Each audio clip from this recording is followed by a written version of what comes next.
Hi friends, ಎಲ್ಲರೂ ಹೇಗಿದ್ದೀರಾ? ಚೆನ್ನಾಗಿದ್ದೀರಾ ಅಂದ್ಕೊಂಡಿದ್ದೀನಿ. ಇದು ನನ್ನ ಮಗಳ ನಾಮಕರಣ ಮತ್ತು ಸೂತಕ ತೆಗೆಯುವ ಫಂಕ್ಷನ್ ವ್ಲಾಗ್ಸ್ ಆಗಿರುತ್ತೆ. ಇದು ಮಾರ್ನಿಂಗ್ ಪುರೋಹಿತರು ಬರೋಕ್ಕೆ ಮುಂಚೆ ನಾನು ನನ್ನ ಮಗಳು ರೆಡಿ ಆಗಿದ್ವಿ. ನನ್ನ ಮಗಳಿಗೆ ಸ್ನಾನ ಮಾಡಿಸಿ ಸಾಂಬ್ರಾಣಿ ಹಾಕ್ತಿದ್ರು. ಅವಳು ಸ್ವಲ್ಪ ಕೂಡ ಅಳ್ತಾ ಇರಲಿಲ್ಲ. ಮನೇಲಿ ನಮ್ಮಮ್ಮ ಎಲ್ಲರೂ ನೋಡಿ ನಗ್ತಾ ಇದ್ರು. ನೋಡು ಸ್ವಲ್ಪ ಆದರೂ ಅಳ್ತಿದ್ದಾಳ ಏನು ಅಂತ ಹೇಳ್ಬಿಟ್ಟು. ಆಮೇಲೆ ಆ ಪಕ್ಕದ ಮನೆ ಆಂಟಿ ಬಂದು ಅವರು ಕ್ಲೀನಾಗಿ ಸುತ್ತಕ ಎಲ್ಲ ಹಾಕಿ ಅವಳಿಗೆ ರೆಡಿ ಮಾಡಿ ಹೋದ್ರು. ಅದಾದಮೇಲೆ ನಾವು ಪುರೋಹಿತರು ಬಂದಾಗ ಪೂಜೆ ಮಾಡಿರೋ ಫೋಟೋಸು ವೀಡಿಯೋಸ್ ಇಲ್ಲ, ಅದು ಮಿಸ್ ಆಗಿಬಿಟ್ಟಿದೆ. ಆಮೇಲೆ ನಾವು ಶಾಸ್ತ್ರಕ್ಕೆ ಅಂತ ಮಗುನ ತೊಟ್ಲಲ್ಲಿ ಹಾಕಿದ್ವಿ. ಇದು ನಮ್ಮ ತೊಟ್ಲಲ್ಲಿ ಹಾಕಿ ತೆಗೆದ್ವಿ. ಆಮೇಲೆ ಇದು ನನ್ನ ನಾದಿನಿ, ಇದು ನಮ್ಮ ಭಾವನ ಮಗಳು,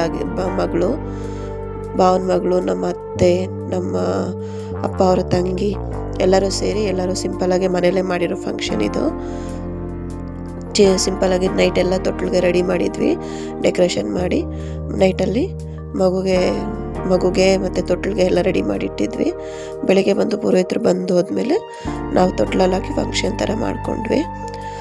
ಅದಾದಮೇಲೆ ಈಗ ನೋಡ್ರಿ, ನನ್ನ ನಾದಿನಿ ಮತ್ತು ನನ್ನ ಭಾವನ ಮಗಳು ಯಾವ ಥರ ಇದು ಮಾಡ್ತಾರೆ ಅಂತ.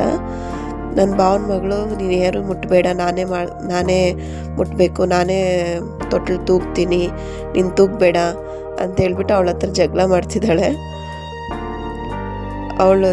ಮಾಡಿಬಿಟ್ಟು ಹೋಗ್ತಿದ್ದಾಳೆ. ಮತ್ತೆ ನೀನು ಮುಟ್ಟಬೇಡ, ಕೈ ತೆಗಿ ಅಂತ ಅವಳು ಕೋಲ್ ತಗೊಂಡಿದ್ದಾಳೆ ಹೊಡಿಯೋದಕ್ಕೆ.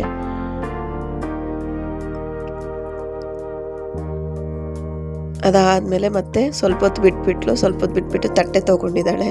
ಸೌಂಡ್ ಮಾಡ್ತಾ ಇದ್ದಾಳೆ ಫುಲ್ಲಾಗಿ. ಮನೇಲಿರೋ ಎಲ್ಲರೂ ಕಿವಿ ಹತ್ರ ಎತ್ಕೊಂಡು ಹೋಗ್ಬೇಡಮ್ಮ, ಸೌಂಡ್ ಜಾಸ್ತಿ ಆಗುತ್ತೆ, ಈ ಕಡೆ ತೊಗೊಂಡು ಬಾ ಅಂತ ಹೇಳಿದ್ರು. ಅವಳು ಕೇಳಿಲ್ಲ, ಸೌಂಡ್ ಮಾಡ್ತಾನೆ ಇದ್ಲು. ಆಮೇಲೆ ಮತ್ತೆ ಅವರ ಅಮ್ಮ ಬಂದು ದೂರ ಇಟ್ಕೊಂಡೋಡಿ, ಫುಲ್ಲು ಹತ್ರ ತೊಗೊಂಡು ಹೋಗ್ಬೇಡ, ದೂರ ಇಟ್ಕೊಂಡೋಡಿ ಅಂತ ಹೇಳ್ತಿದ್ರು. ಇದು ನಾವು ನಮ್ಮ ಮನೇಲಿ 16 ದಿವಸಕ್ಕೆ ಸಿಂಪಲ್ಲಾಗಿ ಪುರೋಹಿತರನ್ನ ಕರೆಸಿ ಸೂತಕ ತೆಗೆದು ಮಗುಗೆ ನಾಮಕರಣ ಮಾಡಿರೋದು. ನಮ್ಮ ಕಡೆ ಎಲ್ಲ 16 ದಿವಸಕ್ಕೆ, 11 ದಿವಸಕ್ಕೆ, 13 ದಿನಕ್ಕೆ ಮಾಡ್ತಾರೆ. ನಿಮ್ಮ ಕಡೆ ಯಾವ ರೀತಿ ಮಾಡ್ತಾರೆ ಅಂತ ಕಮೆಂಟ್ ಮಾಡಿ. ಅಗೇನ್ ಮತ್ತೆ ಅವಳೇದೆ ಅದೇ ರೀತಿ ಮಾಡ್ತಾನೆ ಇದ್ಲು. ಅದಾದಮೇಲೆ ಸ್ವಲ್ಪ ಸಮಾಧಾನ ಆದ್ಲು. ಆಮೇಲೆ ತೊಟ್ಲು ಇಟ್ಕೊಂಡಿದ್ಲು. ನಾನು ತೂಗ್ತೀನಿ, ತೊಟ್ಲನ್ನ ನಾನು ತೂಗ್ತೀನಿ, ನೀವು ಬಿಡಿ ಅಂತ ಹೇಳ್ಬಿಟ್ಟು. ಚಿಕ್ಕ ಮಕ್ಕಳಿಗಾಗೆ ಅಲ್ವಾ, ಇನ್ನೊಂದು ಮಗುನ ನೋಡಿದ್ರೆ ತುಂಬ ಇಷ್ಟ ಆಗುತ್ತೆ. ನಾನು ಮದುವೆ ಆಗಿ ಬಂದಾಗ ನನ್ನ ಭಾವನ ಮಗಳಿಗೆ 3 ವರ್ಷ ಇತ್ತು. ಇನ್ನು ನಾನು ಹೇಳೇ ಇಲ್ವಲ್ಲ, ನನ್ನ ಮಗಳ ಹೆಸರು ಬಂದುಬಿಟ್ಟು ತನುಶ್ರೀ ಅಂತ ನಾಮಕರಣ ಮಾಡಿದ್ವಿ. Thank you.